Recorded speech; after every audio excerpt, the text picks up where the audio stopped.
Today we are going to talk about presbycusis, also known as age-related hearing loss.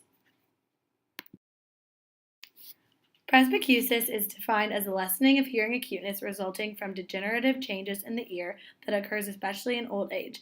It is a cochlear degenerative, progressive, bilateral, symmetrical, sensorineural hearing loss that mostly occurs in high frequencies. Presbycusis is the most common cause of hearing loss. It affects 1 out of 3 people between the ages of 65 and 74. Presbycusis is the second most common illness after arthritis that affects the elderly. There is also a connection between presbycusis and other risk factors such as high blood pressure, smoking, and diabetes.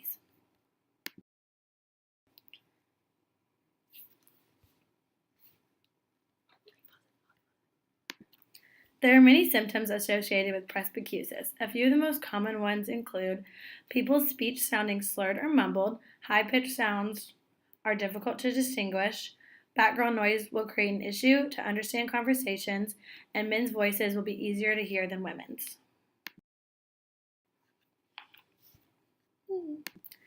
Presbycusis is most commonly caused by changes within the inner ear over time as people age, although changes in the middle ear and along the nerve pathways to the brain can also be causes. However, there are many other possible causes that include continuous exposure to loud noise, loss of hair cells, inherited factors, aging, heart disease or diabetes, and side effects of some medications. There are 6 types of presbycusis. Sensory presbycusis depicts cellular degeneration in the basal region of the cochlea with the loss of sensory hair cells. It shows a sudden loss of high-frequency hearing, speech discrimination is still normal, and the hearing loss usually occurs in the middle age. Neural presbycusis depicts neural degeneration. Pure tones for all frequencies are affected, but the extent of the hearing loss increases as the frequency does. Speech discrimination is diminished by 60%, and this hearing loss usually begins early in life. Metabolic presbycusis is also called the strial type, and the hearing loss is at 30 to 40 decibels at all frequencies. This type is associated with atrophy of the stria vascularis and typically occurs in the range of 30 to 60 years old. Vascular presbycusis is the pathology of the inner ear vasculature, and the cochlear is not functioning properly due to the deterioration of blood supply.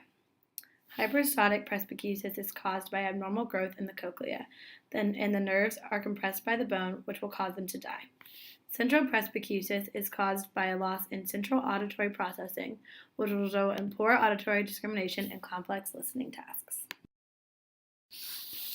Where did you go?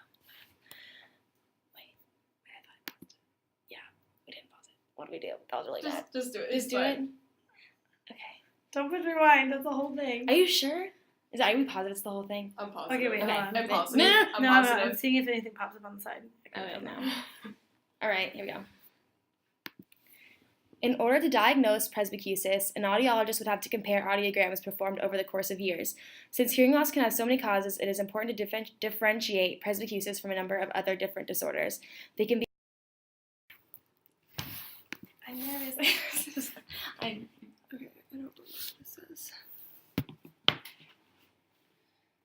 Oh, in regards to relevant. Oh, this is just reading it directly. Okay. In regards of other relevant audiological assessments, pure tone audiometry can be used in order to ultimately confirm the diagnosis of presbycusis, but only after all other possible differential diagnoses have been eliminated. Speech audio. The audiograms for presbycusis all follow similar patterns. In this disorder, high frequencies are lost first, so the pattern will be sloping or notched. Both ears are affected equally, so the audiogram will also indicate that the hearing loss is bilateral. In presbycusis, the middle ear is still functioning, so the tympanometry will be type A along with the acoustic reflex within normal range. The autoacoustic emissions will indicate the disorder first. Since a patient's cochlea is damaged, there will be no sound emitted from the cochlea during this test for the frequencies that are lost. In this stable audiogram, we see that this person has bilateral, normal to profound sloping sensorineural hearing loss. This audiogram is slightly different and it shows a notched pattern. While this can be confused with noise-induced hearing loss, further tests will eliminate this disorder and show that presbycusis is the right diagnosis. The treatment of presbycusis can be a long and difficult process due to many different factors. This is not a curable disorder, but can be treated in different ways. These include amplification devices, lip reading, assistive listening devices, and cochlear implants. Hearing aids can help patients who are able to use them every day and utilize them in the correct manner. However, many elderly patients suffer from additional problems such as cognitive impairment or arthritis, and may not be able to properly insert them and use them in their daily lives. Additionally, patients who have learning and visual impairments may not be ideal candidates for hearing aid use. Though hearing aids can benefit people from suffering from age-related hearing loss, a lot of users still struggle in lab environments. Places and instances like these make speech discrimination very difficult for the patient, which may hinder the quality of life for them and lead to possible social isolation. Lip reading is another possible way to help and aid in this disorder. Patients can receive therapy on how to properly read lips, which may help in overly loud environments. This mode of treatment can be used in addition to hearing aids as a way to help ease them in noisier environments. Learning how to lip read is reserved mainly to patients who have no visual or cognitive impairments, who can properly understand and act upon the therapy delivered to them. People suffering from this disorder can also utilize assistive listening devices, which can range from television amplification signals to cell phone amplification signals.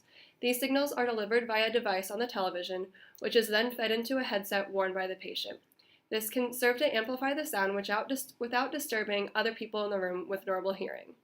Lastly, cochlear implants can also be implemented as a possible treatment option. Some people suffering from presbycusis can serve as good candidates for implementation based on intact spiral ganglia and central pathways.